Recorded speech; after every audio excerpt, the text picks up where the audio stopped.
Hello दोस्तों स्वागत है हमारे यूट्यूब चैनल करियर मार्गदर्शन में। दोस्तों आज के इस वीडियो में हम बात करने वाले हैं 10th या फिर 12th पास करने के बाद आप आगे चल के असम राइफल कैसे ज्वाइन कर सकते हैं। दोस्तों असम राइफल जो होती है वो भारत की एक सैन्य व्यवस्था होती है जो भारत के तिब्बती जो एरिया हैं, जो असम के एरिया हैं, जो मणिपुर के एरिया हैं, वहाँ पे जो भी सिपाही होते हैं, सोल्जर्स होते हैं, उनको तैनात किया जाता है वहाँ पे सिक्योरिटी के लिए।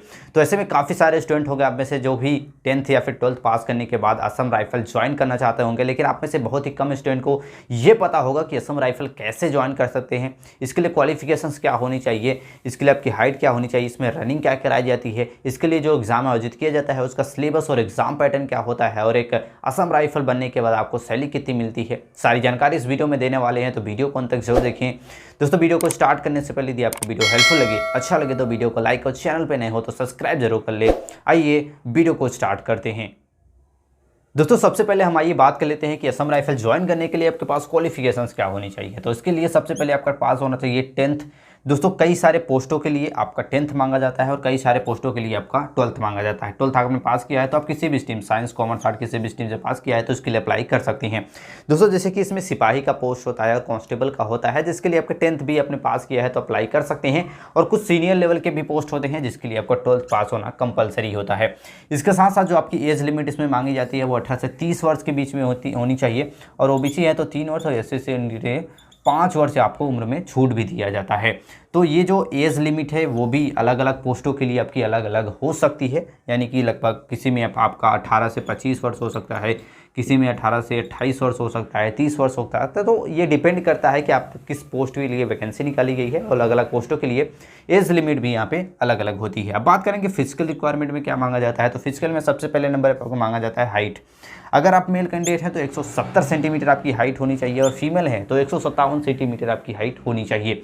नेक्स्ट आता है चेस्ट। जो सिर्फ मेल कैंडिडेट के लिए होता है आपका चेस्ट 80 से 85 सेंटीमीटर होना कंपलसरी है। इसके बाद नेक्स्ट आता है आपका रनिंग अगर आप मेल कैंडिडेट है तो आपको 5 किलोमीटर रनिंग करनी होगी, जिसके लिए आपको 24 मिनट का यहाँ पे समय दिया जाता है। और फीमेल है तो आपको 1600 मीटर रनिंग करनी होती है, वो भी 8.5 मिनट में। तो ये सारे फिजिकल रिक्वायरमेंट भी आपके मांगे जाते हैं। तो अगर आपके पास ये सारी अपनी हाइट रहती है, चेस्ट रहती है, तब आप इसके लिए अप्लाई कर सकते हैं। अब बात करते हैं कि इसके लिए जो एग्ज़ाम आयोजित किया जाता है उसका सिलेबस कैसा होता है। दोस्तों किसी भी गवर्नमेंट जॉब के लिए अप्लाई कर रहे हैं तो सिलेबस आपके पता होना चाहिए कि कौन से सब्जेक्ट से क्या क्वेश्चन पूछा जाएगा। तो इसमें आपको कराया जाएगा एक पेपर जिसमें आपके 100 क्वेश्चन रहेंगे, 100 मार्क्स आपसे क्वेश्चन पूछा जाएगा, और 90 मिनट का आपको समय दिया जाएगा, यानी कि एक क्वेश्चन के लिए आपको 1 मार्क यहाँ पे निर्धारित होगा।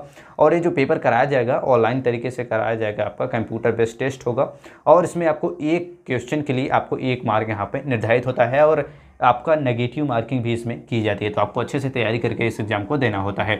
इसमें आपको जनरल लैंग्वेज से 25 क्वेश्चन रहता है, रीजनिंग एबिलिटी से 25 क्वेश्चन, क्वांटिटी एप्टीट्यूड से 25 क्वेश्चन, जनरल अवेयरनेस से 25 क्वेश्चन, यानी कि 25-25 क्वेश्चन चारों सब्जेक्ट से होते हैं। टोटल आपके 100 क्वेश्चन होते हैं, 100 मार्क होता है, और 90 मिनट आपको दिए जाते हैं इस पेपर को हल करने के लिए। तो इस प्रकार से कुछ इसका सिलेबस होता है। अब मोस्ट इंपॉर्टेंट, यानी कि 12th से लेके या फिर 10th से लेके आप असम राइफल कैसे ज्वाइन करते हैं, इसका सिलेक्शन प्रोसेस क्या है, आइए इसके बारे में बात करते हैं। तो बात करें सिलेक्शन प्रोसेस या फिर बनने के बारे में, तो सबसे पहले अपना 10th या फिर 12th पास कर ले। इसके बाद समय समय पर असम राइफल की वैकेंसी निकाली जाती है गवर्नमेंट द्वारा। जब ये वैकेंसी आती है तो आवेदन करेंगे। आवेदन के बाद सबसे पहले आपका कराया जाएगा इसमें फिजिकल मेजरमेंट पे आपका कराया जाता है। आपकी हाइट मेजर की जाएगी, आपको हाइट नापा जाएगा, आपकी जो वेट है, आपका चेस्ट कितना है, ये सारे मेजरमेंट होगा। इसके बाद आपका कराया जाएगा फिजिकल टेस्ट में आपका रनिंग कराई जाएगी, लॉन्ग जंप, हाई जंप, और पूरी तरह से आपका फिजिकल टेस्ट उसमें लिया जाता है। नेक्स्ट होगा आपका रिटन एग्जाम का सिलेबस इस प्रकार से हमने बता दिया है। अगर आपने फिजिकल टेस्ट को क्लियर कर लिया है, फिजिकल मेजरमेंट को क्लियर कर लिया है, तो आप रिटन एग्जाम में बैठ सकते हैं। और इस प्रकार से आपका इसमें सब्जेक्ट होते हैं जिससे आपसे क्वेश्चन पूछे जाएंगे। रिटन एग्जाम को भी अगर आप क्लियर कर लेते हैं, इसके बाद आपका लिया जाता है ट्रेड टेस्ट या फिर स्किल टेस्ट। ये क्लियर करने के बाद आपको डॉक्यूमेंट वेरिफिकेशन कराया जाता है। डॉक्यूमेंट वेरिफिकेशंस की बात करें तो इसमें आपकी 10th की मार्कशीट, अगर आपने 12th पास किया है तो 12th की मार्कशीट, और आपके जो भी आय जात प्रमाण पत्र होते हैं, फोटो होती हैं, ये सारे डॉक्यूमेंट्स आपको सबमिट करना होता है। इसके बाद आपका कराया जाता है मेडिकल टेस्ट की बात करें तो मेडिकल में आपके पूरी बॉडी के अच्छे से चेकअप किया जाता है कि आपको कोई गंभीर बीमारी तो नहीं है।